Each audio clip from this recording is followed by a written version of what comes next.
She stood crying outside the school gates, whispering, "They won't let me in because I'm poor," and had no idea the man listening was a millionaire CEO who would change everything.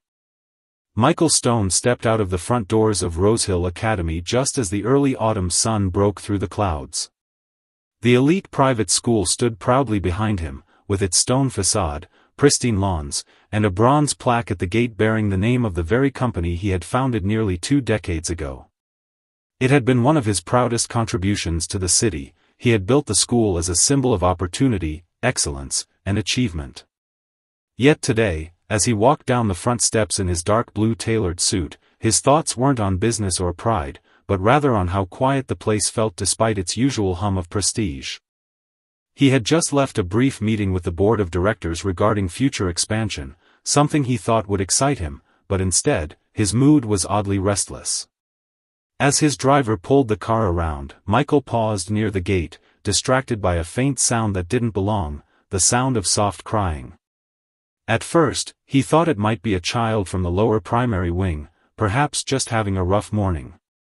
But as he stepped closer, he saw a girl standing alone near the gate, her small shoulders trembling.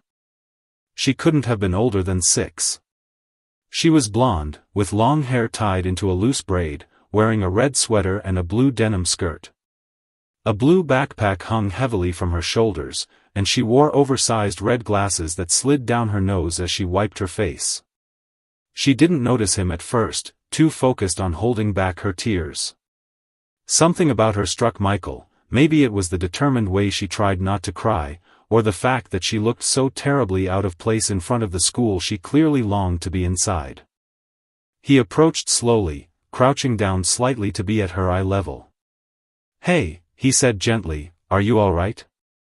The girl looked up, startled, and quickly wiped her eyes again, as if ashamed to be caught. Her voice was quiet and cracked when she answered. "They won't let me in, because I'm poor." Michael froze. It wasn't the answer he expected. It hit him with the force of something personal, something old and buried. He looked at her again, not just as a child, but as someone carrying far more weight than she should. "What's your name?" he asked softly. "Lucy," she said. "Lucy Bennett." She glanced away. "My mom couldn't pay for this month. They said I can't go in until it's paid." Michael's throat tightened. The rules of the institution were clear, but hearing it from a child's mouth made the whole system feel cruel and sterile.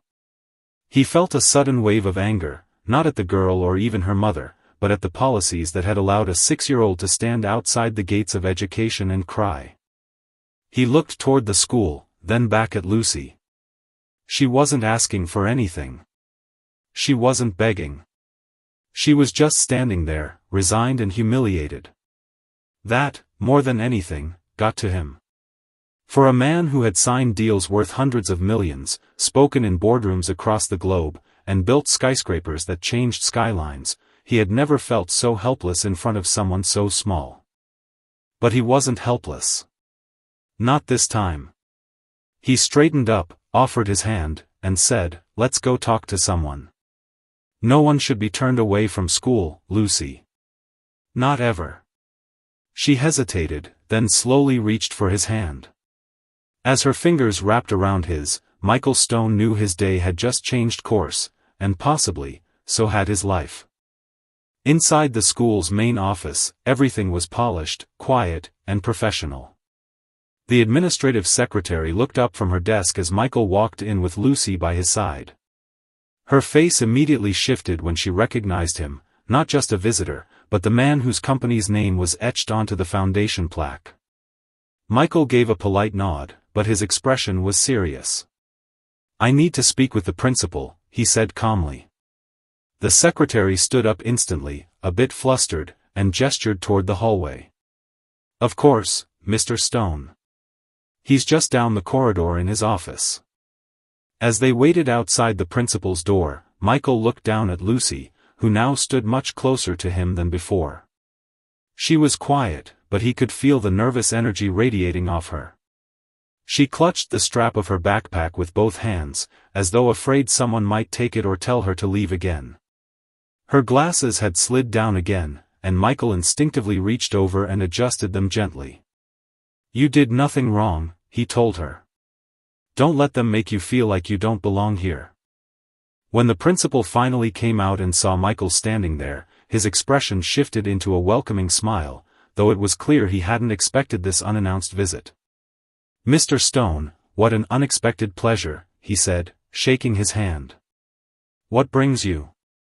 But Michael cut him off with a measured tone. "This is Lucy Bennett. She was turned away at the gate this morning." The principal blinked, looking down at Lucy, then back at Michael. "Yes, well, her tuition payment was missed. As you know, our policies." "I know your policies," Michael interrupted, his voice still even but colder now. "I also know that a 6-year-old should not be standing outside crying because her mother couldn't make a payment on time." The principal fumbled, clearly unsure how to handle the situation. "We have payment plans available for struggling families, but the parent needs to file the correct paperwork and—" "She did," Michael said firmly. "But bureaucracy doesn't wipe tears off a child's face." There was a pause, the air in the room tight. Lucy shifted uncomfortably, and Michael noticed. He took a deep breath and softened his tone. "Look, I understand you have rules. I built this school because I believed in opportunity. Not just for those who can afford it, but for those who deserve it. And she does."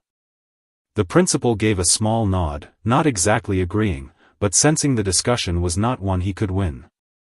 "I'll make sure she's enrolled for the day," he said finally. "But long-term support would need a formal arrangement." Michael nodded. "She'll be covered. And not just her." He glanced back toward the front office. "I want to see a list of every child on the brink of being expelled for non-payment. We're going to fix this." Lucy looked up at him then, wide-eyed. She hadn't fully understood everything that was said, but she understood that something important had just shifted. Michael leaned down and smiled gently. "You're going to class now. Do you know where your room is?" She nodded slowly, and he walked her to the hallway where a staff member was waiting to escort her. Just before she turned the corner, she looked back and whispered, "Thank you." Michael felt something stir in his chest, a mix of pride, protectiveness, and something else he hadn't quite named yet. After she left, he stepped back into the office and asked to see the school's tuition policy in full. The secretary handed him a folder, and he sat down to read through it in silence.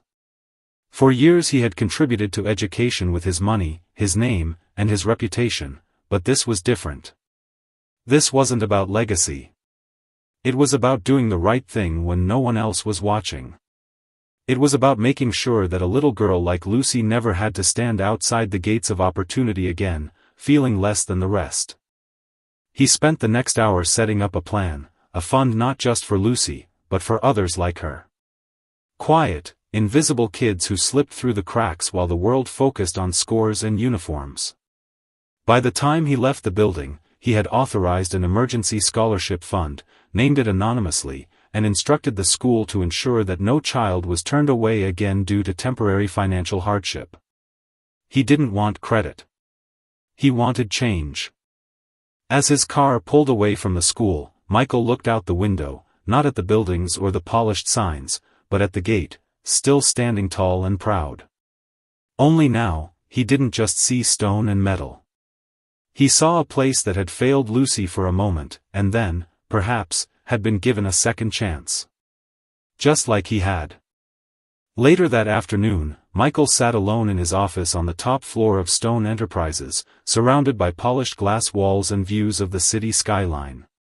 Normally, the stillness would have brought him peace, a brief moment to reflect between meetings and decisions, but today, it felt strangely heavy. He couldn't stop thinking about Lucy. Her small voice, her oversized glasses, the way her words cracked when she said she was poor. The image of her standing outside the gate, eyes red and cheeks blotchy, had taken up residence in his mind, refusing to leave. It unsettled him in a way few things had in years. He found himself searching through internal company directories, eventually locating the contact information of Lucy's mother. He hesitated before dialing, unsure of how this might be received. It wasn't business protocol. It was personal, impulsive even. But something told him that ignoring it would be the greater mistake.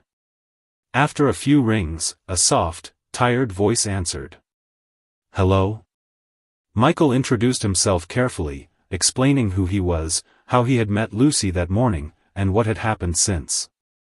There was a long silence on the other end before the woman spoke again. "I'm sorry if she bothered you," she said quickly. "She shouldn't have gone alone. I had to be at work, and I didn't think they would turn her away." Her voice cracked. Michael told her she hadn't bothered him at all. In fact, she had done something most adults couldn't, she had moved him to action. He asked if they could meet. She hesitated again but eventually agreed, offering to come to the school the following afternoon after her shift. Her name was Anna Bennett. Michael wrote it down, though he doubted he would forget it. The next day, he arrived at the school a few minutes early. He wasn't sure what to expect. He imagined a woman worn down by life but kind, probably shy, perhaps hesitant. When Anna walked into the administration building, he immediately recognized her. She had Lucy's eyes, the same rich brown, quietly observant. She wore a faded blouse, jeans that had seen better days, and a name tag from the grocery store where she worked. Her hair was pulled back in a simple ponytail, and though there was exhaustion in her face, there was something stronger underneath, pride. They shook hands, and he noticed hers were rough from physical work. She apologized again for the situation. Michael gently cut her off and explained everything he had done, the tuition, the scholarship, the fund. She listened carefully, her expression unreadable at first, then slowly softening into disbelief. "You did all that, for Lucy?" she asked. "For kids like her," he corrected. "But yes. She was the reason I saw it." Anna looked away for a moment, biting her lip. "She's everything to me," she said. "I work 2 jobs. I barely sleep. But all I care about is giving her a real future." Michael didn't doubt her. He could see it in the way her voice trembled when she spoke about her daughter, and the way her fingers clenched around the strap of her bag as though she was still carrying the weight of her reality everywhere she went. He told her she had nothing to apologize for. "You've done more with less than most people ever do," he said. "You're not failing her. The system is." She smiled, small at first, then a little wider, though her eyes still shimmered. "I don't know what to say," she murmured. "No one's ever just helped us like this. Not without wanting something back." "I don't want anything," he said sincerely. "But maybe we could talk again sometime. I'd like to stay involved." She nodded slowly. "If you're sure." As she left, Michael watched her walk down the hallway, her shoulders straighter than when she arrived. For the first time in a long while, he felt something he hadn't allowed himself to feel for years, hope that didn't come from a profit margin or a stock increase, but from the simple act of doing what was right. He didn't know exactly where this would lead, but he knew one thing for certain: his life had intersected with something real. And he wasn't ready to let go of that just yet. The following week passed with an unexpected shift in Michael's routine. Between board meetings, business calls, and construction site reviews, he found himself repeatedly glancing at his phone, checking for updates from the school or wondering if he should reach out to Anna. Something about her voice lingered in his mind, the quiet strength beneath exhaustion, the way she said, "She's everything to me." It had been a long time since he'd thought about anyone's world outside his own, but now, it was hard to focus on anything else. By Friday, Michael arranged a visit to the school under the pretense of reviewing some new architectural upgrades, though in truth he wanted an excuse to see Lucy again. When he arrived, the head of administration greeted him warmly and offered to walk him around. As they passed the lower school playground, Michael's eyes immediately found Lucy. She was sitting on the edge of the sandbox, building something with careful attention, her red glasses slipping a little. She looked up and saw him, her face lighting up with recognition. She waved shyly, and he smiled, waving back. Something in her expression, so trusting and sincere, hit him hard in the chest. Later that afternoon, Michael stopped by the school library where Anna had just started volunteering. It wasn't an official job yet, more of a trial run the school had offered after Michael suggested her for a small administrative role. He knew she was overqualified for the basic tasks but underqualified on paper for more. Still, she had arrived early every day that week, organized the shelves with precision, and had even suggested a new layout for the children's reading corner. When he walked in, she was on a step ladder, straightening a row of books, and humming quietly under her breath. She turned when she saw him and climbed down quickly, brushing her hands on her skirt. "Mr. Stone," she said, a bit surprised. "I didn't expect." "Michael, please," he interrupted with a soft smile. "I just wanted to see how your first week was going." She relaxed a little, nodding. "It's been, honestly, the best I've felt in years. It's quiet here, but meaningful. I forgot what it feels like to work somewhere that isn't survival." Michael walked further into the room and sat on the edge of a nearby table. "You're not just helping. You're building something for these kids. I saw the new reading nook. It's thoughtful.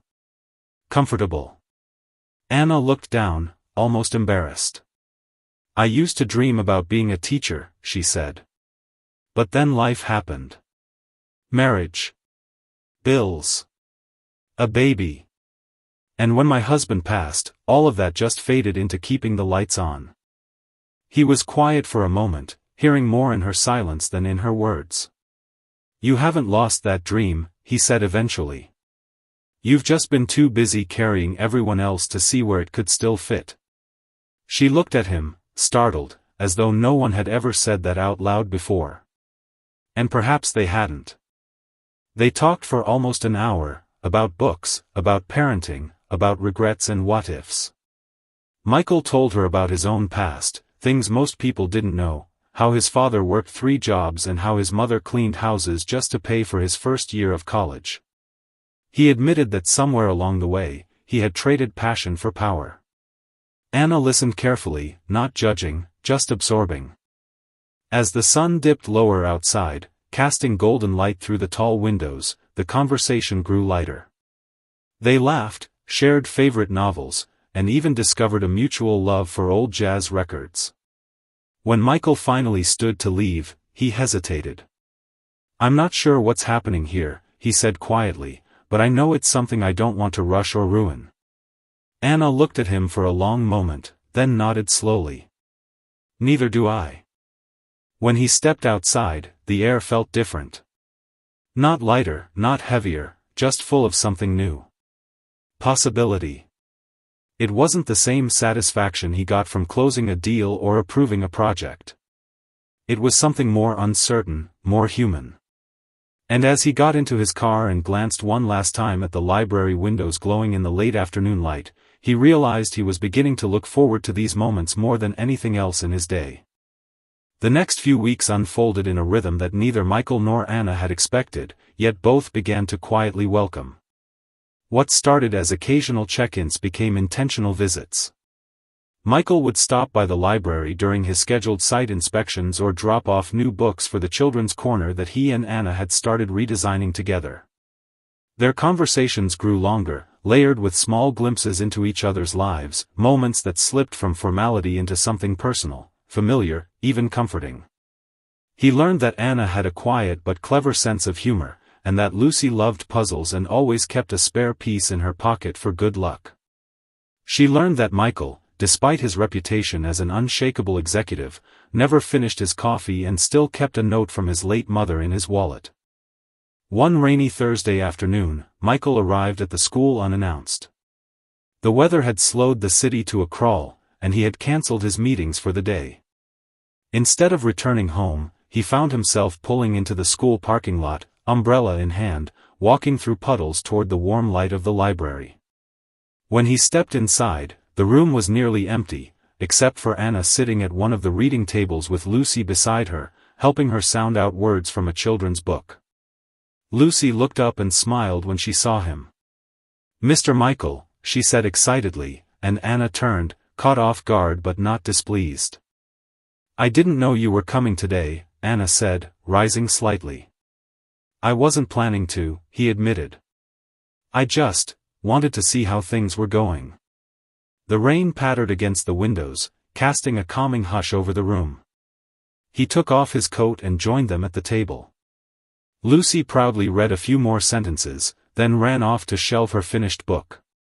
That left them sitting side by side for the first time in a while without distractions. Michael watched Anna tuck a strand of hair behind her ear and couldn't help but smile. "You've created something here," he said. "It's quiet, but it matters. You've given this place life." Anna gave a small laugh, more out of disbelief than vanity. "I think I'm just trying to give Lucy a reason to dream again. For a while, it felt like we were just surviving day to day. I didn't realize how heavy that had become until something lighter appeared." He nodded, understanding more than she probably knew. "You remind me a lot of my mother," he said. "She worked hard, never complained, and somehow still had time to make me believe I could be something more. You're doing that for Lucy." Anna looked down, her hands folded in her lap. "I just don't want her to feel the weight I've felt. I want her to have choices." There was a pause, not awkward but charged. "And what about you?" Michael asked. "Don't you deserve choices too?" Anna didn't answer right away. The rain seemed to grow louder for a moment, filling the space between them. Then she said softly, "I used to think my life was already written. Now I'm not so sure." That evening, Michael offered them a ride home. The rain had picked up, and public transportation would be a mess. Anna hesitated but agreed. During the drive, Lucy fell asleep in the back seat, her head leaning against her mother's side. Michael and Anna sat quietly for most of the ride, watching the lights of the city blur past the windows. When they arrived, Michael walked them to the door. Before Anna opened it, she turned to him and said, "You've done a lot for us, Michael. I don't know how to repay you." "You already have," he replied, and then added after a breath, "You gave me a reason to stop moving for the first time in years." She didn't say anything at first, but her eyes met his with a softness that hadn't been there before. "Good night," she said, voice barely above a whisper, and closed the door gently behind her. Michael stood there for a moment, staring at the closed door, then turned back toward his car with something new sitting quietly in his chest, something unfamiliar, but welcome. He didn't know what would come next, but for the first time in a long while, he was looking forward to finding out. Saturday arrived with a rare stillness. For the first time in weeks, Michael had cleared his calendar. No calls, no meetings, no boardroom briefings. Just silence. He stood at the window of his penthouse apartment, watching the early morning sun stretch across the skyline, and felt a pull he hadn't felt in years, not toward business, not toward responsibility, but toward something far more human. He found himself thinking of Lucy's laugh and the way Anna smiled when she didn't think anyone was looking. Without overthinking it, he sent Anna a message, "Would you and Lucy like to spend the day at the museum? No pressure, just thought of you both." He pressed send and immediately questioned whether it was too much, too forward. But less than a minute later, her reply came. "She would love that. So would I." 3 hours later, they met at the front steps of the Natural History Museum. Anna wore a simple light blue dress and a denim jacket, her hair loosely pulled back. Lucy wore a backpack shaped like a dinosaur and carried a stuffed rabbit in one hand. When Michael saw them, something settled inside him, like the moment after a deep breath. He greeted them warmly, offering Lucy a map of the museum he'd picked up at the door. She beamed and immediately took the lead, navigating them through the vast halls with enthusiasm only a child could summon. They wandered through ancient fossils and towering skeletons. Lucy peppered them with questions, and Anna patiently read the plaques aloud while Michael listened, quietly amazed by how effortlessly the two of them existed together. At one point, while Lucy climbed into an interactive exhibit, Anna and Michael sat on a bench nearby, surrounded by the quiet murmur of families and school groups. Michael turned to her and said, "You're amazing with her." Anna smiled, a bit shy. "She's easy to love." He hesitated, then added, "You both are." The words weren't planned, but they felt true. Anna didn't answer right away. She looked ahead, watching her daughter play, and then said, "This is the first time we've done something like this. Just for fun. No rushing, no worry about time or money. Just being together." Michael nodded, feeling the weight of her words. For a woman who had spent years in survival mode, even a day like this was revolutionary. They ate lunch in the museum cafe, and Lucy proudly told Michael everything she had learned about meteors and mammoths. She asked if they could come back again sometime, and Michael said, "Anytime you want." On the way out, he bought her a small keychain shaped like a trilobite. She clutched it like treasure. Later that evening, he drove them home again. The ride was quieter, with Lucy half asleep in the back seat and Anna watching the city lights roll by. When they reached their building, Anna waited for Lucy to head inside, then turned to Michael with a warmth in her voice that hadn't been there before. "Today was more than just a distraction," she said. "You gave us a piece of something we haven't had in a long time, normalcy." He stepped closer, not pressing, just present. "You don't have to thank me," he said. "But I'm glad you let me be part of it." They stood there for a moment longer, both knowing that what they were building, whatever it was no longer just kindness or obligation. It was something softer, slower, more real. Something beginning. She leaned up gently and kissed his cheek. It wasn't dramatic, wasn't rushed. Just honest. "Good night, Michael," she said. And for the first time in years, Michael walked back to his car feeling like he was going home, even if his apartment was still across town. Something in him had shifted. He wasn't just helping them anymore. He was becoming part of them. The weeks that followed settled into a quiet, beautiful rhythm that felt almost too delicate to name. What had started as spontaneous moments of kindness had become something deeper and more intentional. Michael began to carve out time in his schedule specifically for Lucy and Anna. He would join them for weekend walks in the park, help Lucy with her school projects, and occasionally bring takeout to their apartment when Anna had long shifts. He never made grand gestures, never flaunted his wealth. Instead, he became someone they could depend on. For a man who had spent most of his life surrounded by executives and luxury, learning how to simply show up meant more than any of his corporate wins.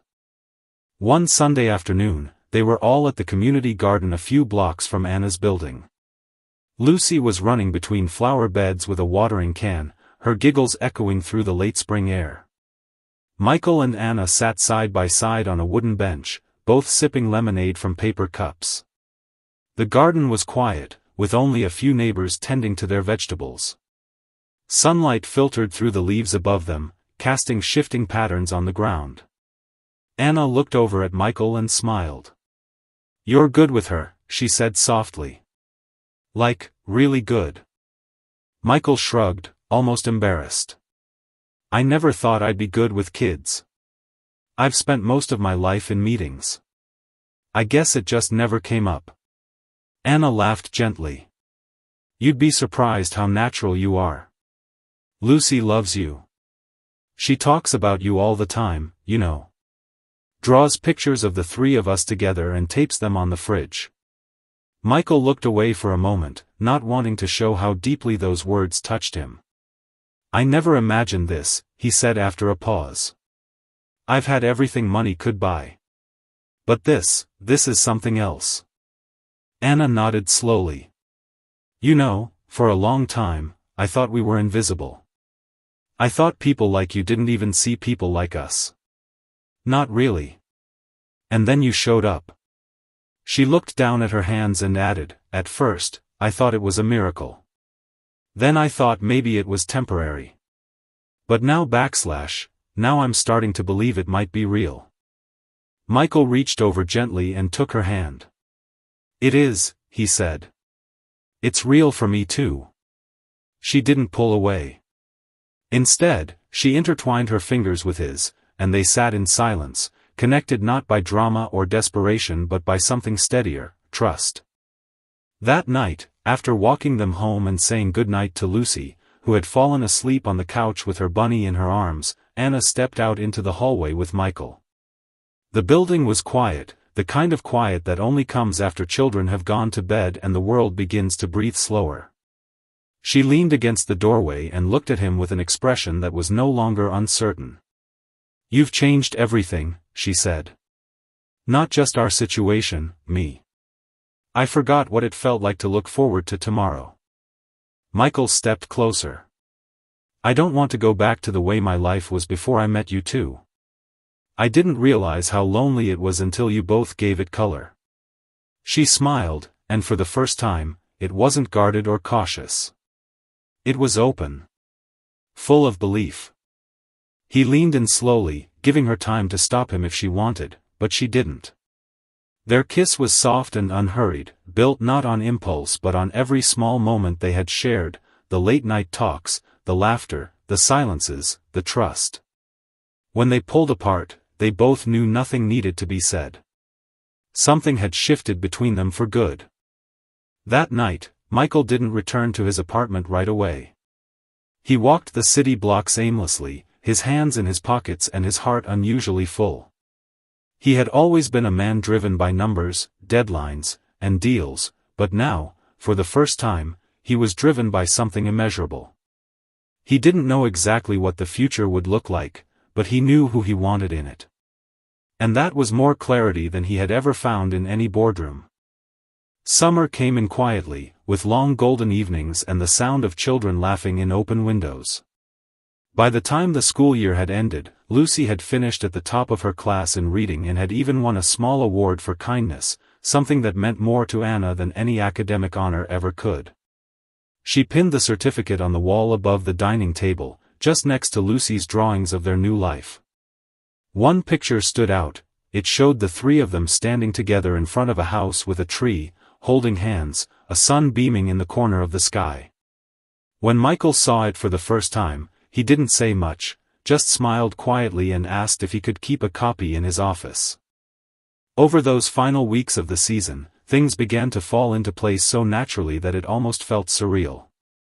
Michael had spent years building empires, making calculated decisions and leading with logic, but this, what he was building now, was entirely from the heart. He had made a home for himself inside their lives, and they, in turn, had made a home inside his. It wasn't sudden, nor was it overly dramatic.